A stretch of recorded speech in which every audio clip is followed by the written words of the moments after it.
So I was watching a David Goggins video the other day.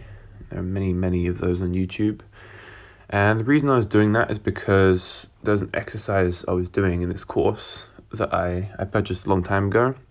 And the exercise essentially is to find three people who you admire most, and then you have to find which qualities about that person that you admire most. And I was deliberating about which people to choose, and I was sort of researching different people, looking into their life story and their background. And I was in two minds about David Goggins, but then I watched this video that sort of goes through the whole story of, his upbringing, his abusive father, what he went through in his childhood, the racism he encountered, and just his disabilities in school, his learning difficulties, and how essentially pretty much anyone else on that trajectory with all of those specific circumstances you could look at the trajectory of their life and just be like, yeah, they could become a total loser, or they could just become homeless, they could become drug addict, they could become something awful. They could really, really screw up their lives with that kind of childhood. And there's one phrase in that video that really, really stood out to me. And he said, I had to invent a guy that didn't exist before. I had to invent a person who didn't exist. And the reason that resonated with me so deeply, I was almost crying, like choking up at this video, because it really, really got me thinking about this concept of self-image and how the way you think about yourself plays such a crucial role in the sort of potential that you're going to have as a human being, as an athlete in David Goggins' case, and also in my case. That's why I relate to him quite a lot, because a lot of what he does is very physical, and he's always talking about the development of the mind, the callousing of the mind, making your mind stronger so that it can overcome obstacles that are physical, that are very, very much physical in nature, whether that's a workout, running a ultra marathon, whether that's pushing through what is a previously set PR in a specific weight on a deadlift or something. It really doesn't matter what the physical challenge is. It's the mindset that you're trying to develop through that is the most crucial and important. And that's the takeaway message I got from that. And so this got me thinking about what identity actually is, your self-image, who you think of yourself and who you are. That is a very, very malleable thing, and it changes throughout your life. You're not the person who you were 6 months ago. You're not the person who you were when you were a kid.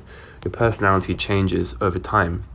But that phrase and that statement where he said, I literally had to invent a whole new guy, because he was so disgusted, he was so ashamed and so afraid of who he was and what his circumstances in his childhood made him become, that he was like, right, screw this, I'm just going to consciously design a whole new person, or the type of person who I actually want to be. And as human beings, we all innately have this potential. In fact, every single day you're changing as a person. It's just whether you're consciously deciding which type of person you want to be in the future, or whether you're just letting that happen subconsciously.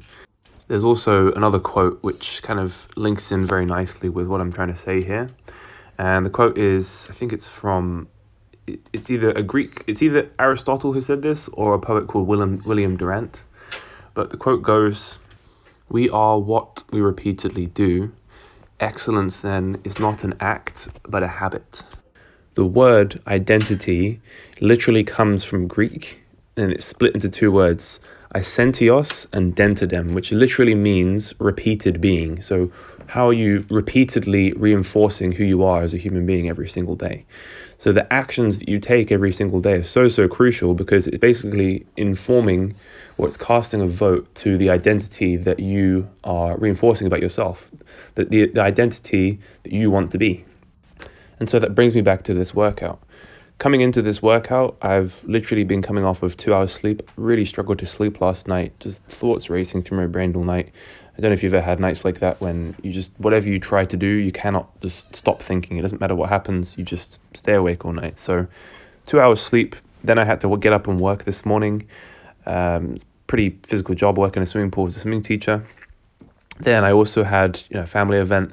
So it was really sort of pushing this workout to the end of the day. Ideally would like to have got it in the morning, but all throughout the day I was kind of dreading doing this workout, and I was thinking like, oh, it's such a chore that I have to do this intense physical exertion. But then as I was getting home to go and do this workout, I just remembered that quote from David Goggins. I literally had to create a whole new person that didn't exist before. And then I thought, well, this workout isn't a chore, really. It's actually an opportunity for me to prove to myself who I really am. And if I want to be an athletic person, if I want to be a better athlete, then I have to do this workout. And by doing this workout, I'm reinforcing this identity that I've deliberately chosen for myself and that I'm going to be constantly developing over time. And it's these workouts, the ones that you really don't want to do, are the ones that are the biggest opportunities to prove to yourself who you really are. Once again, thank you so much for watching, and I'll catch you in the next one.